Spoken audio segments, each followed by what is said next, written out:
अरे अच्छा आ गए क्या? ओके।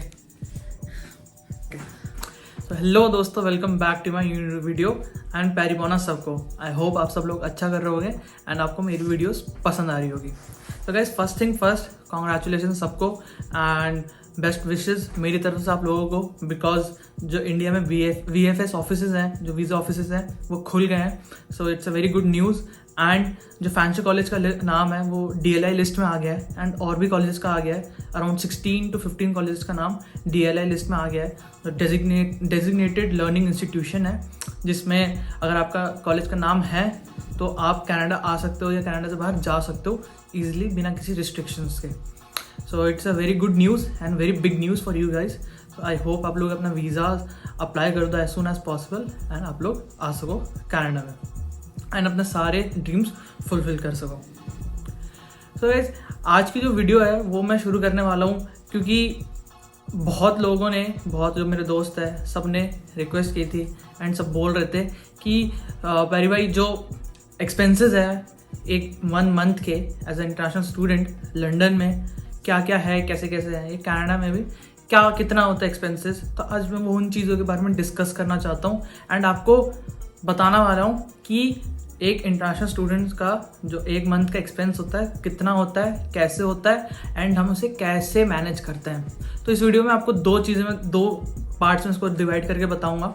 एक में मैं बताऊंगा कि मेरे क्या एक्सपेंसेस हैं, कितना मैं उसमें कमाता हूँ एंड कितना उसमें से एक्सपेंस जाता है। एंड जो दूसरा पार्ट होगा उसमें मैं बताऊंगा कि आप कहाँ कहाँ कॉम्प्रोमाइज़ कर सकते हो अपने जो इनकम होगा आपकी, या कहाँ कॉम्प्रोमाइज़ नहीं कर सकते हो आपके इनकम में, ताकि आप थोड़े बहुत सेविंग्स कर सको अच्छे फ्यूचर के लिए। तो बिना किसी देरी के इस वीडियो को शुरू करते हैं। सो गाइज, मैं आपको सबसे पहले अपना पे स्टब दिखाने वाला हूँ।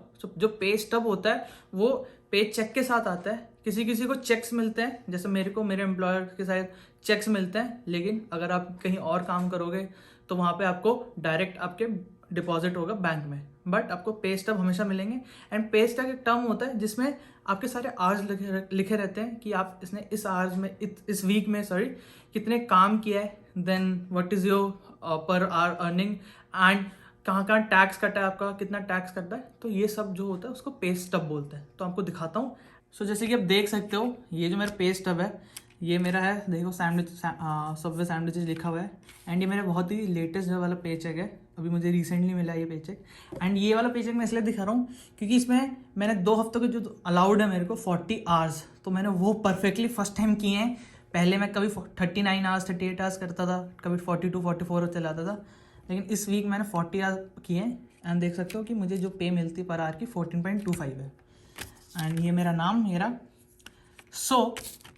मैंने 40 आवर्स काम किए हैं, और अगर उसको 14.25 से मल्टीप्लाई करूँ, जो टोटल बनता है वो है ये 593 वेकेशन पर ऐड करके। एंड देन ये टैक्स का है यहाँ पे, तो ये टैक्स वगैरह काटा है इन्होंने। एंड जो ये मेरा है ग्रॉस, जो मुझे टोटल मिला 559.70। तो ये मेरी पे है $560। तो जैसे कि देख सकते हो पे स्टब जो है, इसके ऊपर एक पे चेक भी लगा रहता है जिसको हमें स्कैन करना पड़ता है एंड देन हमें पैसे हमें मिल जाएंगे। तो ये जो पे स्टब है ये 2 वीक्स का है। 2 वीक्स का आपने जैसे देखा $560 का है।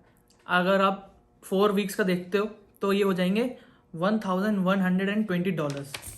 तो $1120 मैं एक महीने में कमाता हूँ on average. And $1120 is around 60,000, most probably 60,000 या 55,000, इतना कुछ होगा। तो अब मैं आपको बताने वाला हूँ कि कहाँ का हमारे जो मेन एक्सपेंसेस होते हैं एंड कहाँ का हम उसे कॉम्प्रोमाइज़ कर सकते हैं।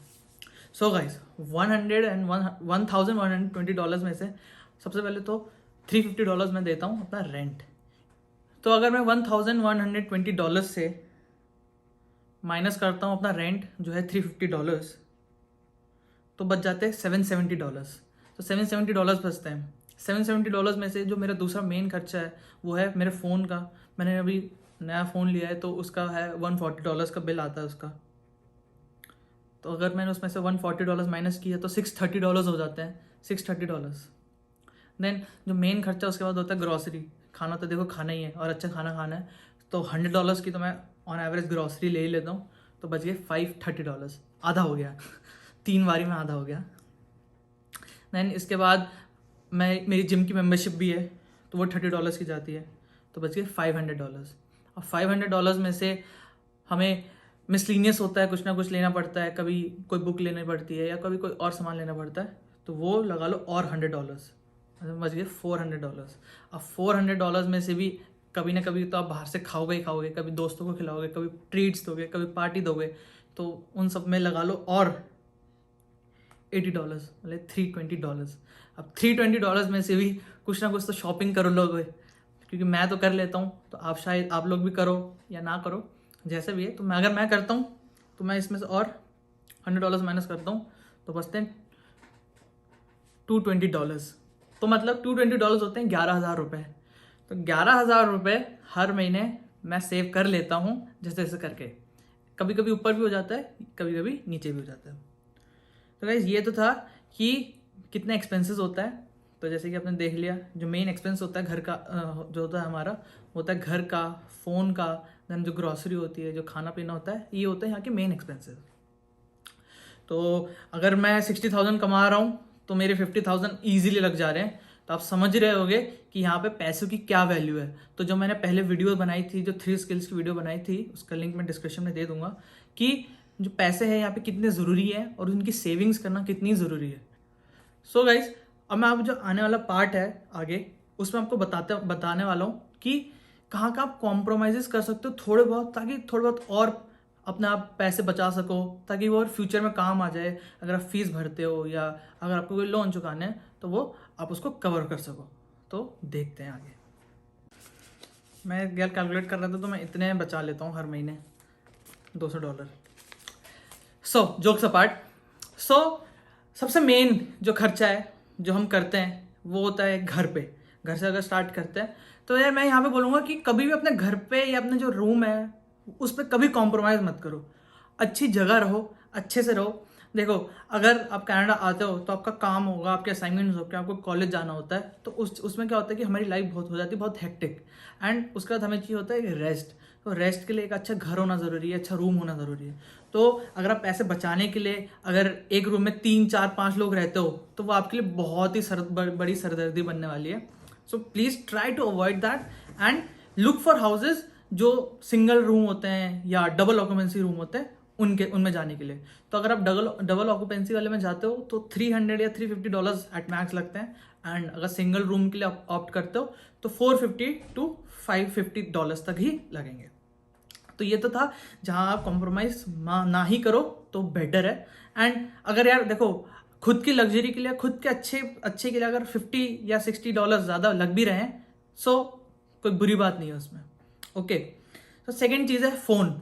जो फ़ोन का बिल है वो ज़्यादा ऑब्वियसली आता है एज़ कम्पेयर टू इंडिया। जब इंडिया से आप यहाँ आओगे तो आपके एक वो ड्रास्टिक चेंज होगा, क्योंकि वहाँ हर रोज़ का एक GB मिलता था, 30 GB मिलता था 200-300 रुपीज़ में। पर यहाँ वो नहीं है। यहाँ पर आपको एट मैक्स 10 GB मिल जाएंगे $50 में, और वो भी 10 GB पूरे मंथ के। तो वो हमें देखना है।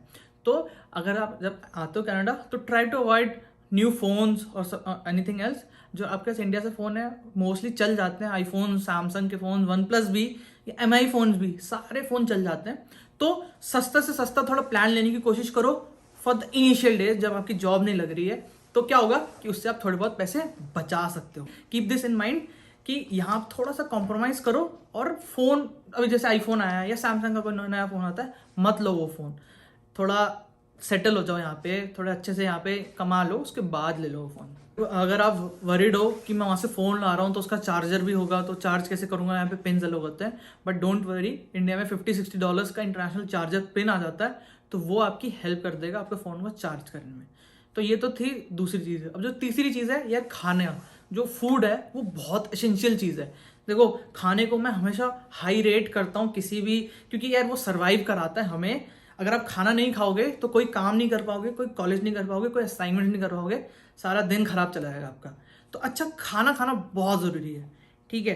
तो अच्छा अगर खाना नहीं खाओगे तो चीज़ें अच्छे से नहीं हो पाएंगी। तो मैं हमेशा ये रिकमेंड करूँगा, और इसमें कभी कॉम्प्रोमाइज़ मत करना। खाना हमेशा अच्छा खरीदो, 10-20-30 डॉलर ज़्यादा लग जाए, बट फ्रेश खाना खरीदो। जैसे वेजिटेबल्स हो गए, मीट प्रोडक्ट्स हो गए अगर नॉन वेजिटेरियन हो, या जैसे मिल्क हो गया, पनीर हो गया, ये सब यहाँ से खरीदो और उसको खाओ, अच्छे से यूटिलाइज करो अपने खाने को, क्योंकि खाना बहुत ही ज़रूरी है। It's very essential, I am again telling you, very essential. और उस चीज़ पे कॉम्प्रोमाइज़ मत करना। Don't live on breads and all.